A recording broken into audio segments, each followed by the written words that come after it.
Thanks for joining us. I'm Bridget Shanahan. I'm Vince Petrano. The Milwaukee Police Department is investigating 2 deadly shootings from overnight. The first happened about 9 o'clock last night, 24th in Lisbon, where police say 2 brothers got out of a car and started fighting with people in another car, and that's when shots were fired.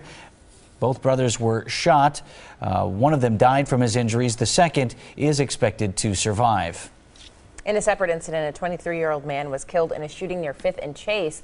Police say a 16-year-old boy was also shot during that incident, but is expected to survive. No word on arrests in either of these cases.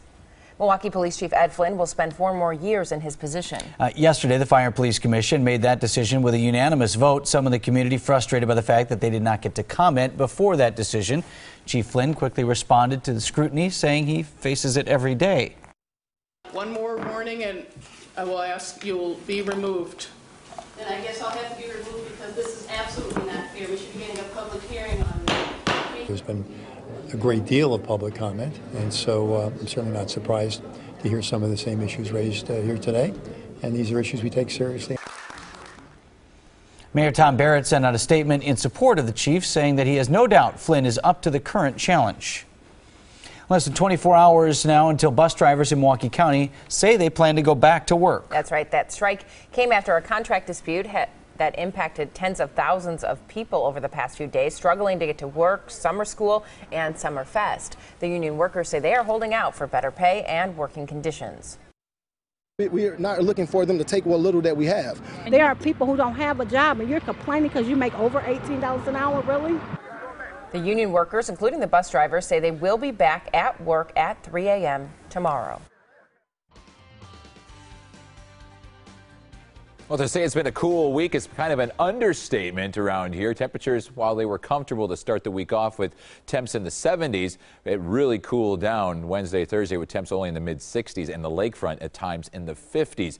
Things are starting to improve. As advertised all week long, the warming trend begins today. But it was chilly this morning. How about 46 in West Bend, Waukesha, and Burlington, 47 Lake Geneva and Sheboygan. Our low temperature here in Milwaukee was 52 degrees. Had this beautiful sunrise. You can just see a few wispy clouds out there kind of creating a spectacular sunrise over Port Washington and southeastern Wisconsin. 54 degrees is the current temperature with the light northwesterly wind. The winds will be light the next couple of days, and because of that, it will allow the lake breeze to develop, but temperatures will still be warmer than they have been. Rain to the north, a few sprinkles to the south, and we just have a little bit of cloudiness this morning, but still plenty of sunshine. Temps are starting to warm up. As of 7 o'clock, we are in the low to mid 50s, even some upper 50s already, getting closer to 60 degrees from Milwaukee to Racine and over towards Lake Geneva. Highs today getting back closer to normal. Normal now is about 80 degrees. We will be in the 70s, even upper 70s well inland. But as that southeast wind develops sometime after the noon hour, watch these temperatures along the lakefront drop back into the 60s.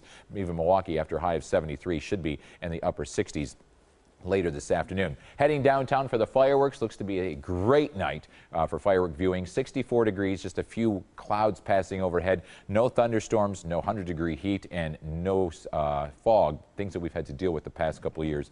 Maybe a little cool for some of you, but overall very comfortable, and that should eliminate some of the bug issues as well. The air is very dry, not only here in Wisconsin, but across the upper Midwest, and there's no sign of any big-time humidity moving in here for the next couple of days. Today, tomorrow, and Sunday, very comfortable dew points. It does get a little bit more humid around here on Monday, but not steamy, but you'll notice it, and that'll help fuel some thunderstorms late in the day. Then the cold front comes in here Monday night, and the drier air moves in for next week. For today, a light breeze that's going to allow that southeast wind to develop in the afternoon hours, and that'll help drop those temperatures into the 60s. Otherwise, clear conditions this evening and overnight tonight and throughout the morning hours tomorrow. But watch what happens tomorrow afternoon. Just a very isolated pop-up shower. If it does happen, you'll be one of the unlucky ones because most of us won't see a drop of rain. But if it does happen in your neighborhood, it would be very light and very brief. Don't cancel any outdoor plans. Highs tomorrow continue to warm up. How about 60s, 70s, and 80s? The 60s right at the lakefront in the afternoon, but you'll warm up into the upper 70s before the day ends, I should say, before the noon hour, and then by the afternoon, temperatures do begin to drop. But boy, look at the inland areas, and with low humidity, even nicer. If you're heading up north, temperatures this weekend will be in the upper 70s to lower 80s, both Friday, or I should say Friday, Saturday, and Sunday, with just a few isolated rain showers. Here's your 7-day forecast. 73 today, 80 tomorrow, 82 on Sunday. Just a little bit cooler at the lakefront. Then thunderstorms later in the day on Monday. And behind that cold front, cooler once again for next week.